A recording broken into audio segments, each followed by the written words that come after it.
بسم اللہ الرحمن الرحیم۔ میرا نام ڈاکٹر ارشد خان ہے اور میں کنسلٹنٹ نیورو سرجن ہوں لیڈی ڈنگ ہاسپٹل پشاور میں۔ نیورو سرجری کی فیلڈ میں جو میرا تجربہ ہے وہ تقریباً 9 سال کا ہے۔ آج ہم جس ٹاپک کے بارے میں بات کریں گے وہ ہے کرونک ہیڈ ایک یا دائمی سر درد۔ دائمی سر درد یا کرونک ہیڈ ایک جو ہے وہ بہت سارے لوگوں کا مسئلہ ہے، لیکن اس میں کچھ چیزوں کا خیال رکھنا چاہیے۔ لوگ اس کو اکثر کیجول لے لیتے ہیں کہ بس سر درد ہے اور گولیاں لیتے رہتے ہیں سالوں سال، اس میں معدہ بھی خراب ہو جاتا ہے اور ساتھ میں کوئی مسئلہ اگر چل رہا ہے جس کی وجہ سے سر درد ہو رہا ہے وہ بھی اتنے لیول تک پہنچ جاتے ہیں کہ اس کو بعد میں ٹریٹ کرنا بہت مشکل ہو جاتا ہے۔ جو neuro surgical point of view سے اس کی سر درد کے وجوہات ہیں اور جن کے بارے میں تھوڑا سیریس بندے کو سوچنا چاہیے کہ اگر سر درد ہے اور اس کے ساتھ کچھ یہ علامات بھی ہیں تو اس میں ضرور آپ کو ڈاکٹر سے ملنا چاہیے اور نیورو سرجن سے اس کا چیک اپ کرانا چاہیے۔ وہ چیزیں جو ہیں وہ یہ ہے کہ اگر سر درد آپ کو ہے، ساتھ میں آپ کو الٹیاں ہو رہی ہیں سر درد کے ساتھ، تو آپ کو ضرور کنسلٹ کرنا چاہیے اپنے ڈاکٹر سے، کیونکہ اس میں یہ ہو جاتا ہے کہ کبھی کبھی کچھ وجوہات کی وجہ سے، ٹیومرز کی وجہ سے، مختلف اور وجوہات، برین کا جو پانی ہے جسے ہم CSF بولتے ہیں اس کے بڑھنے کی وجہ سے، اندر کا جو پریشر ہے برین کا وہ بڑھ جاتا ہے جس سے آپ کو سر درد ہوتا ہے اور اس کی وجہ سے آپ کو الٹیاں بھی آتی ہیں۔ تو اگر سر درد کے ساتھ آپ کو الٹیاں بھی آ رہی ہیں تو آپ کو ضرور ڈاکٹر کو دکھانا چاہیے، ایک بات۔ دوسری علامت جو ہے سر درد کے ساتھ جس کے بارے میں آپ کو سیریس سوچنا چاہیے وہ ہے نظر میں کمزوری۔ اگر آپ کے ایک آنکھ میں یا دونوں آنکھوں میں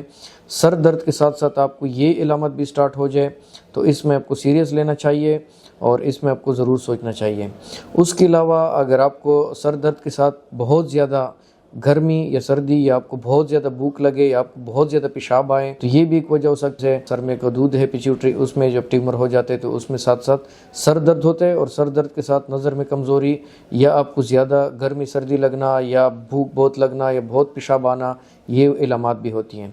اس کے علاوہ کانوں کا جو ہے پرابلم کہ اگر ساتھ میں آپ کو سر درد ہے اور اس کے ساتھ ساتھ آپ کو ایک کان میں یا دونوں کانوں میں سنوائی کم ہو جائے، ہیئرنگ کم ہونا شروع ہو جائے یا کوئی آوازیں آنا سٹارٹ ہو جائے یا سر پہ چکر آنے لگے ساتھ ساتھ، تو یہ بھی ایک وجہ ہے۔ اور سر درد کے ساتھ اگر یہ علامات آپ کو ہو تو آپ کو ضرور نیورو سرجن سے ملنا چاہیے اور اس کو ڈھونڈنا چاہیے کہ اس میں کیا مسئلہ ہے۔ اس کے علاوہ اگر آپ کو خوراک میں کوئی مسئلہ ہو ساتھ ساتھ کہ آپ خوراک نگل نہ سکے، سر درد بھی ہے خوراک کے نگلنے میں یا آپ نگل رہے ہیں خوراک کو اور وہ بار بار آپ کے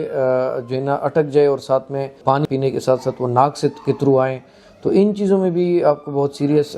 سر درد کے ساتھ ان چیزوں کو لینا چاہیے۔ اس میں بھی ہو سکتا ہے کہ آپ کے برین میں کوئی مسئلہ ہو، اس کے ساتھ آپ کو سر درد بھی ہو اور یہ علامات بھی ہوں۔ تو یہ کچھ ایسی باتیں ہیں جو میں نے بتائی ہیں کہ سر درد کے ساتھ ساتھ اگر آپ کو الٹیاں ہوں، آپ کی جو ہے نا کوئی نظر میں کمزوری ہو، ہیئرنگ میں کوئی پرابلمس آتا جائے، نگلنے میں کوئی مسئلہ ہو یا جو ہے آپ کو فٹس پڑتے ہو مریض کو، اس کو مطلب جھٹکا آ رہا ہو ساتھ ساتھ، یہ بھی ایک وجہ ہے کہ آپ کو ضرور پھر ملنا چاہیے ڈاکٹر سے۔ اس کے علاوہ آپ کا کوئی ہاتھ پاؤں سن ہوتا ہو، ساتھ سر درد بھی ہے، ساتھ میں ہاتھ پاؤں کی کوئی کمزوری ہے یا ہاتھ پاؤں میں کوئی سن پن ہے، تو اس کی صورت میں بھی آپ کو ضرور ملنا چاہیے۔ اسی طرح سر درد ہے اور آپ کا کوئی چہرہ ہے اس کا ایک سائڈ جو ہے کمزور ہو جائے یا اس میں جو ہے سن پن آ جائے، آپ کو محسوس ہی نہ ہو، تو اس صورت میں بھی آپ کے سر درد کے ساتھ ساتھ اس کی وجہ اور بھی ہے، صرف سر درد نہیں ہے۔ اگر یہ علامات ساتھ آ رہی ہیں تو اس سر درد کو اپنے سیریس لینا چاہیے اور ڈاکٹر سے ضرور ملنا چاہیے۔